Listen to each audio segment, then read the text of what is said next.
Hi my dear lovely birds and blossoms, welcome to our class. ఈరోజు మనం మధ్యమ గద్యభాగ్ third lesson మహాకవి Subrahmanya Bharati explain చేసుకుందాం. ఈ లెసన్ మీకు పేజ్ నెంబర్ 35లో ఉంది. So let's start with our lesson. महाकवि सुब्रमण्य भारती.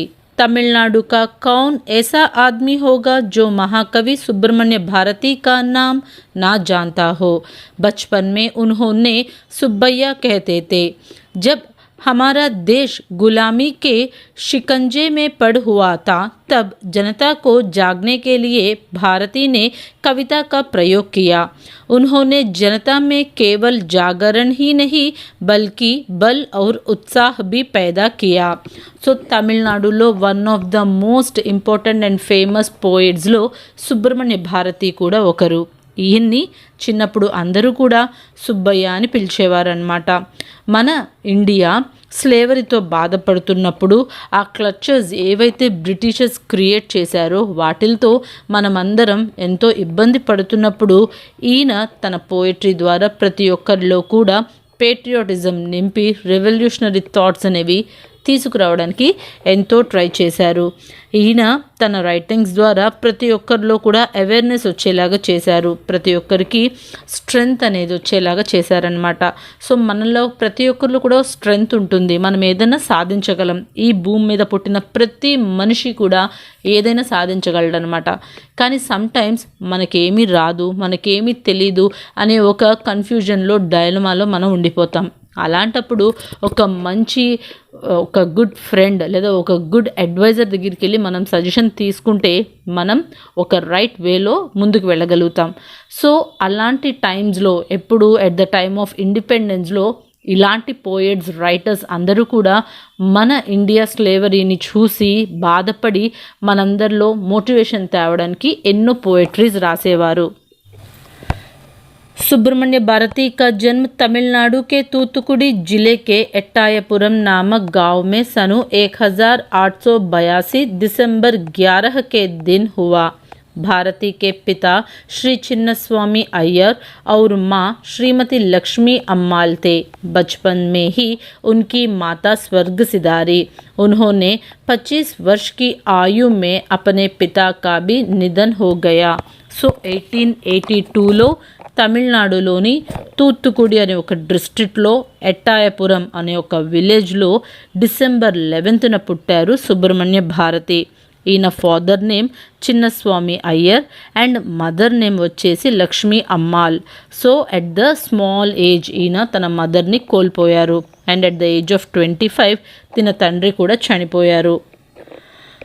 होनहार बिरावान के होते चिकने पाता.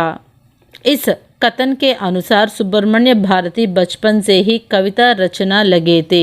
एट्टायपुरम के जमींदार के यहाँ कविताएं का आदर सत्कार होता था और कवि मंडल में बालक सुब्रमण्य भारती भी शामिल होते थे. भारती के पिता भी तमिल में अच्छे विद्वान थे, इसलिए భారతి చుట్పన్ से ही अपना చమత్కార్ దిఖానే లగా. సో ఏదైనా సరే మనలో ఉన్న టాలెంట్ని మనమే ఇంప్రూవ్ చేసుకోవాలి, మనం దాన్ని ఎగ్జిబిట్ చేయాలి.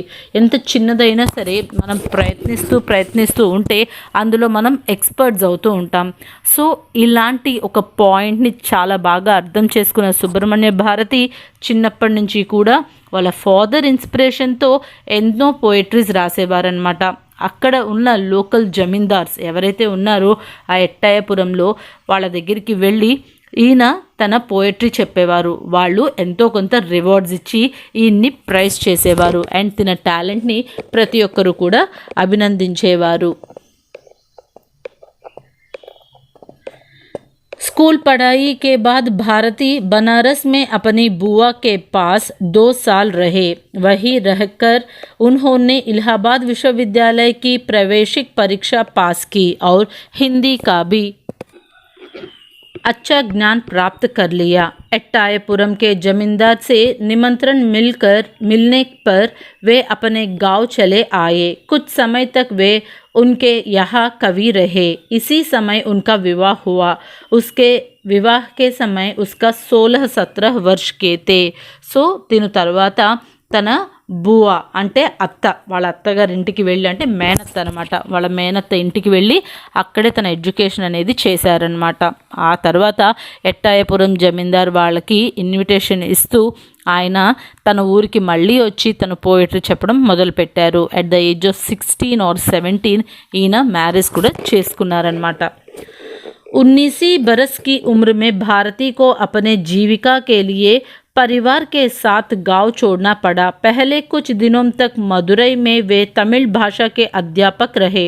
फिर स्वदेश मित्रन नामक तमिल पत्रिका के सहकारी संपादक बने. अपने तेजी वाणी को प्रकट करने के लिए और अपने देशवासियों के विचारों को क्रांति पैदा करने के लिए उन्होंने बाद में एक नई पत्रिका शुरू की. సో ఫర్ ది లైవ్లీహుడ్ తను చిన్నప్పటి నుంచి నేర్చుకున్న ఆ పోయట్రీ ఏదైతే ఉందో దాన్ని బేస్ చేసుకొని మదురైకి వెళ్ళి తమిళ్ టీచర్గా ఒక చోట పనిచేశారు. ఆ తర్వాత స్వదేశ్ మిత్రన్ అనే ఒక పేపర్కి ఎడిటర్, సబ్ ఎడిటర్గా కూడా ఈయన పనిచేశారనమాట. తిన పవర్ఫుల్ రైటింగ్స్తో అండ్ ఎన్నో ఆర్టికల్స్తో ప్రతి ఒక్కరిలో కూడా మోటివేషన్ రావడానికి, రెవల్యూషన్ తేవడానికి కూడా ఈయన రైటింగ్స్ అనేవి చాలా హెల్ప్ఫుల్ అయినాయి. भारती लोगों में देशभक्ति भावना को जागने के लिए कविताएं लिखते थे. इंडिया, ज्ञान भूमि, विजया, कर्मयोगी आदि तमिल पत्रिकाओं का प्रकाशन और संपादन कार्य भी करते रहे. इसी कालखंड में भारती जनता के बीच बहुत प्रसिद्ध हुई. उनकी लेखन में मुद्राओं में भी जन फूंकने की शक्ति थी. देशभक्ति में भरी उनकी जोशील कविताओं घर घर गई, जले घर घर गई जाने लगी. यही देखकर सरकार के कान खड़े हो गए. भयभीत होकर उन्होंने भारती की सारी कविताओं को जब्त कर लिया और उन्होंने कैद करने का आदेश दिया. సో ఈ సుబ్రహ్మణ్య భారతి రాసే రైటింగ్స్ ఎంత బాగుండేవి అంటే ప్రతి ఒక్కరూ కూడా వాటిని చదివి కొనుక్కొని చదివేవారనమాట.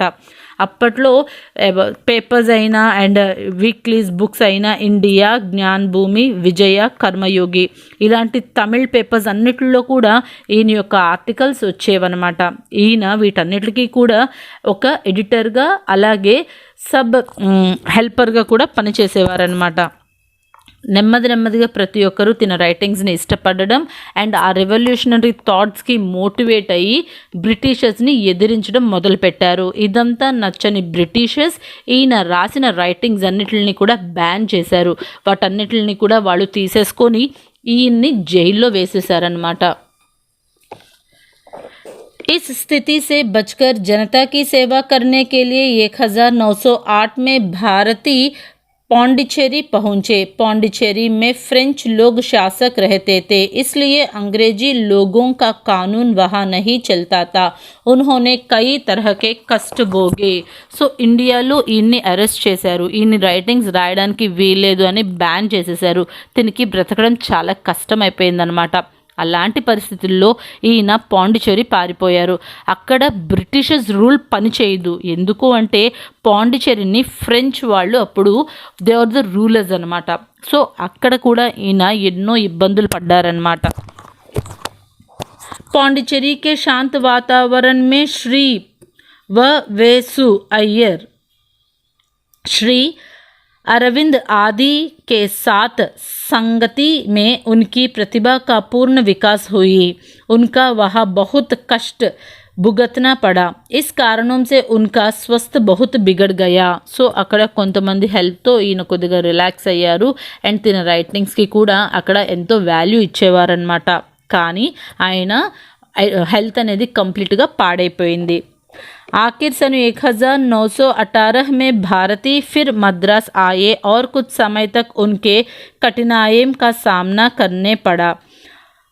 अनिश्चित रूप से इधर उधर भटकते रहे.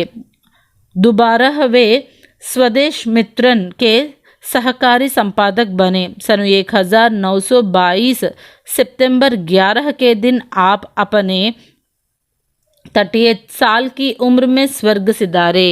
సో ఈయన మళ్ళీ 1918లో రిటర్న్ ఇండియా అనేది వచ్చారు, మద్రాస్ వెళ్ళారు, అక్కడ కూడా ఎన్నో ఇబ్బందులు పడ్డారు. అండ్ ఇంకా ఎట్ లాస్ట్ మళ్ళీ స్వదేశ్ మిత్రన్ ఆ పేపర్కి ఈయన ఎడిటర్గా కూడా పనిచేశారనమాట. కానీ 1921లో సెప్టెంబర్ 11న ఎట్ ద ఏజ్ ఆఫ్ 38 ఈయన చనిపోయారు. Hi my dear lovely birds and blossoms, welcome to our class. Madhyam Gadya Bhag third lesson Subramania Bharati pronunciation నేర్చుకుందాం. ఈ లెసన్ యొక్క question and answers, meanings, opposites అన్నీ కూడా మీకు పేజ్ నెంబర్ 37 అండ్ 38లో ఉన్నాయి. So let's start reading. And నేను ఇక్కడ ఎలాగైతే ఇంగ్లీష్లో రాశానో మీరు కూడా అలాగే ఇంగ్లీష్లో రాసుకోండి. అప్పుడు మీకు ప్రతి దానికి మీనింగ్ అర్థమవుతుంది. మీనింగ్ అర్థమైతే ఇంకా ఈజీగా గుర్తుంటుంది. हिंदी में अर्थ लिखिए. शिकंजा, पंजे में, पकड़ में, सो इन ग्रिप లేదా इन क्लॉज. स्वर्ग सिधारना, मर जाना, टू डाई. चमत्कार, करामत, मैजिक. जान फूकना, प्राण देना, टू गिव लाइफ. अत्याचार, జుల్మ్, అప్రెషన్. ఈ ఇంగ్లీష్ మీనింగ్స్ మీకు అర్థం అవ్వడం కోసమే ఎగ్జామ్లో రాయాల్సిన అవసరం లేదు.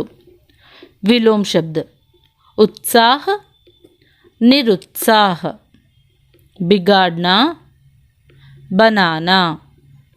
मूर्ध, जिंदा. सत्संगति, कुसंगति. सो नेक्स्ट वन, जोड़ बनाइए मीन्स मैचिंग. भारती के पिता తమిళ్ కే అచ్చే విద్వాన్ థే. ఇలాగా మ్యాచ్ చేసుకోండి. ఎగ్జామ్లో మీరు ఆన్సర్ రాస్తే చాలు. ఎట్టాయపురం కే జమీందార్ కవియోं का आदर करते थे. भारती की कविताएं देशभक्ति से भरी हुई है. पौंडीचेरी में भारती ने कई तरह के कष्ट भोगे. भारती स्वदेश मित्रन के सहकारी संपादक बने. नेक्स्ट वन, वाक्य प्रयोग, ओन सेंटेंसेस. शामिल होना मीन्स टू जॉइन. आज की सभा में आपको शामिल होना चाहिए. So you have to attend or you have to join in this meeting. मशहूर होना, become famous. भारतीय संस्कृति दुनिया भर में मशहूर है. So Indian culture is famous, becoming famous or became famous worldwide. कर्मचारी, employees. मेरे पिताजी एक सरकारी कर्मचारी है. So my father is a government employee. संपादक, एडिटर. भारती स्वदेश मित्रन पत्रिका के सह संपादक थे. సో భారతి స్వదేశ్ మిత్రన్ అనే ఒక మ్యాగజైన్కి ఎడిటర్గా, సబ్ ఎడిటర్గా పనిచేశారు. అండ్ రోమన్ నెంబర్ 5, ఇక్కడ మీకు ఒక పారాగ్రాఫ్ ఉంది. ఈ పారాగ్రాఫ్ చదివి దీని కింద ఇచ్చే క్వశ్చన్స్కి మీరు ఆన్సర్స్ రాయాలి. ప్యాసేజ్ రీడింగ్ అనమాట. भारतीय लोग में देशभक्ति भावना को जागने के लिए कविताएं लिखते थे. इंडिया, ज्ञानभूमि, विजया, कर्मयोगी तमिल पत्रिकाओं का प्रकाशन और संपादन कार्य भी करते रहे. इसी कलाखंड में भारतीय जनता के बीच बहुत प्रसिद्ध हुए. उनकी लेखनी में मूर्धा में भी जान फूंकने की शक्ति थी. देशभक्ति से भरी उनकी जोशील कविताएं घर घर गई, जाने लगी. यह देखकर सरकार के कान खड़े हो गए. भयभीत होकर उसने भारती की सारी कविताओं को जब्त कर लिया और उन्हें कैद करने का आदेश दिया. फर्स्ट क्वेश्चन, भारती क्यों कविताएं लिखते थे? सो भारती ఎందుకు తన పోएट्री कवितलన్నీ రాస్తూ ఉండేవారు. कवि भारती भारतीय लोगों में देशभक्ति भावना को जागने के लिए कविताएं लिखते थे. సో ఇండియాలో ఉన్న ప్రతి ఒక్కరిలో కూడా మోటివేట్ చేస్తూ వాళ్ళందరిలో కూడా పేట్రియాటిజం అనేది ఇంక్రీజ్ అవ్వడానికి భారతి తన రైటింగ్స్ అనేవి రాస్తూ ఉండేవారు. సెకండ్ వన్, భారతి కౌన్ సి పత్రికాయం చల్తే తే. సో ఎలా ఏ పేపర్స్లో ఈయన సబ్ ఎడిటర్గా అండ్ ఎడిటర్గా పనిచేశారు. भारती, इंडिया, ज्ञान भानु, विजय, कर्मयोगी आदि तमिल पत्रिकाओं का प्रकाशन और संपादक कार्य भी करते थे.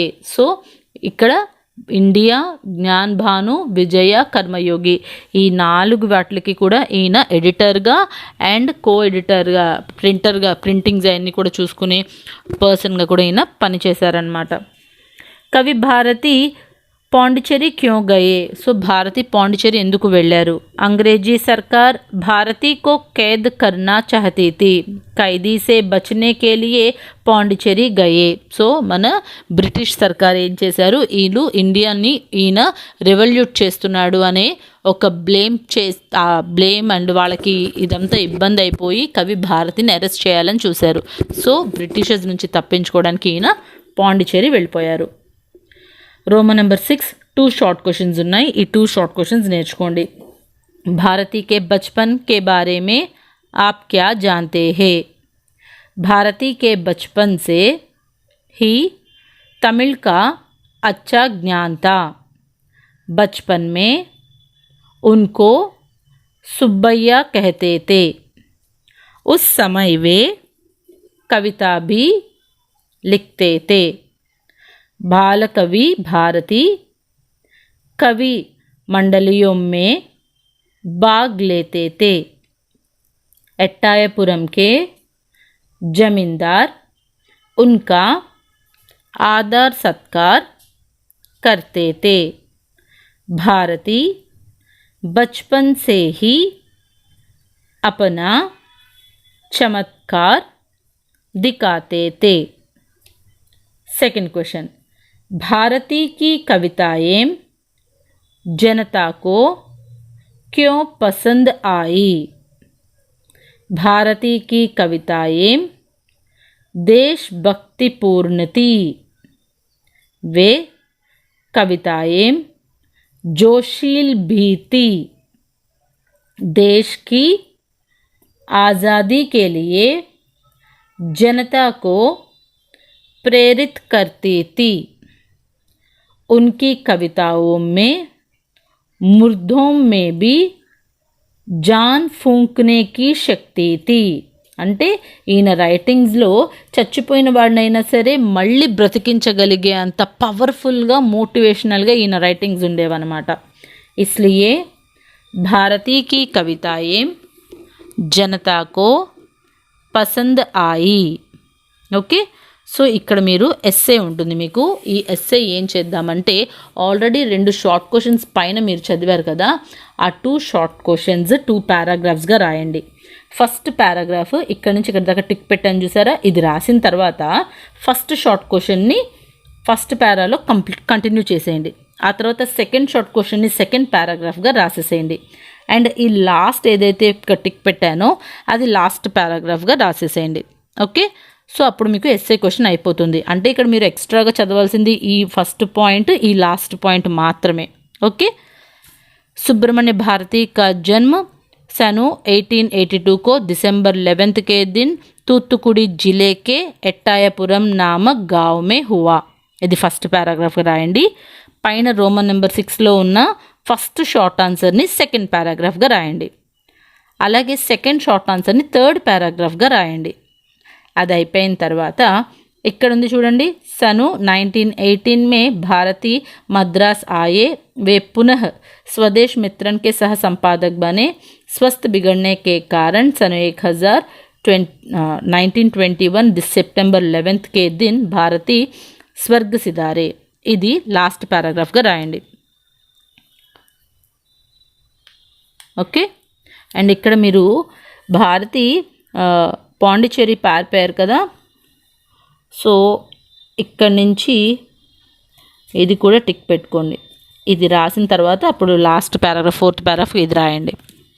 Okay, I hope you understand. Thanks for watching.